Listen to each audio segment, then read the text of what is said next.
Welcome back, my poets, to Poetry 101. This will be a lighter week. We are talking about a thing that goes in your poem, not really a structure of a poem, so it should be easier. Today we are talking about antonyms and synonyms, and if you don't remember the basics of something that you were probably once taught in an English class, let's go over it real quick. Antonyms means words that have opposite meanings, and synonyms mean two words that mean the same thing. So, for antonyms, we will be looking at revolutionary poet. I don't know why I'm trying to clickbait you right now when you've probably seen the cover picture for this, but we will be looking at a Katy Perry song and a Disney song. So let's do that now. For antonyms, whenever I think antonyms, I specifically think that when I'm thinking about signs, because she an ASL girly. I typically think of Hot and Cold by Katy Perry. So in that song, we have a list of antonyms. We have you're hot, then you're cold. You're yes, then you're no. You're in, then you're out. You're up, then you're down. You're wrong when it's right. I forgot the next line.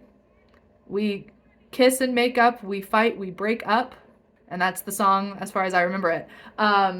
So antonyms are words that mean opposite. Now, in poetry, how to use this to amplify your poem. It's using contrasting things, contrasting ideas to bring together one scene. So for example, if we took hot and cold, and let's say we change cold to chilly and hot to heated. So we could say something along the lines of, despite the chilly weather outside, she was feeling heated. I was feeling heated, or things were getting heated, something along those lines. Just taking two contrasting ideas, putting them in the same sentence or same stanza, paragraph, whatever, in order to further bolster our poem. I'm not sure if bolster is the right word. In order to make our poem more complex and more artsy, if you may. Another way of doing this is to use synonyms. And for this one, I'm actually going to be bringing out my computer because I do not have the lyrics to the song memorized. And if I did, it'd be in song form. And y'all don't want me singing this whole video. Wait, do you? Do you want me singing this whole video? Should we do a musical episode of Poetry 101? Probably not. Probably not. But I like the idea. And that's what matters on this channel. So in the Google search, we have also his monologue before the song starts. I know it's before the song starts because, again, I have the song part of this memorized. And he says, blah, blah, blah, blah, blah. He says, in a row, dismissed, rejected. Those are synonyms. They mean the same thing. Now, synonyms is words that mean the same thing, but there's nuance to what the specific meaning is. So sometimes it'll be like hot, warm. Well, I think hot is hotter than warm. Warm is like room temperature. Hot is like, don't touch that. Don't put your finger on the stove, Timmy. But again, it's nuance. So when it comes to your poetry, you can pay attention to nuance, or you can just throw it right out the window. Again, poets can do whatever the heck we want to. We have the right. Y'all know that scene where it's like, do you have a permit to be blah, blah, blah, blah, blah? And he goes, yeah, I have it right here. And it says, I can do whatever I want, Ron Swanson. That's what I'm thinking right now. That's what I'm thinking. That's what poetry's like.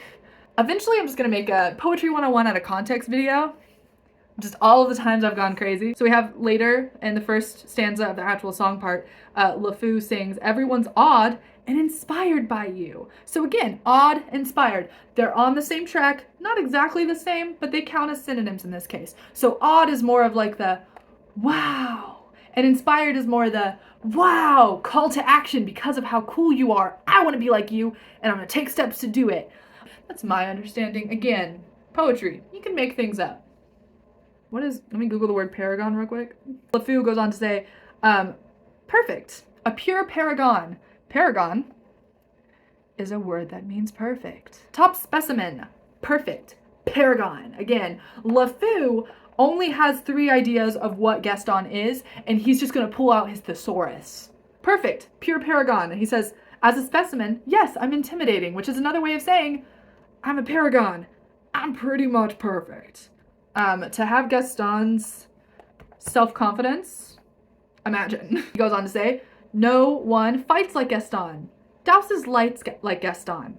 In a wrestling match, nobody bites like Gaston. So these are all things about fighting. So he says fights, got it. Douses lights, a thing that you do in a fight. In a wrestling match, a type of fight. Here we are with our synonyms. They also go on to say hits like Gaston. So again, he fights, he wrestles, douses lights, and he hits. Those are all the same thing. LeFou walked into the scene saying, I have 3 ideas of how to cheer him up, and I will use as many synonyms as I can to get there. And if LeFou can do it, so can you. Life Lessons with Abby, Tuesdays at 5. All right, so that is antonyms and synonyms. That is a basic overview. Again, Poetry 101. We just going over the basics. When I have become a poetry master, I will teach you the master things. Prompt of the day, write a poem using 1 paragraph of antonyms. So you can do 1 paragraph with 2 pairs. I'd like to say a 2-pair minimum of antonyms, or you can do 1 per sentence for however long your stanza is. Or line, I guess. Sentence actually would make more sense there. So 1 per sentence for however many sentences you have in that stanza. It can be 3 lines, 2 sentences. Line in a poem does not mean sentence in a poem. Just reiterating that. And then your next stanza, I want you to have, stanza is paragraph, by the way. I want you to have the same thing, but with synonyms. Did I say synonyms in the first one? If so, antonyms. Covering my bases here. If you would like to watch more of these videos, I have them in a playlist over here. You can subscribe over here. Thank you for watching. Hope you like the chaotic energy I have today. I am wearing a scarf. Thank you for noticing. I'll be back with one of these videos next week and every week until the end of the school year, pretty much. Oh, also follow my book account, Official Justin Strikes on Instagram. Thanks.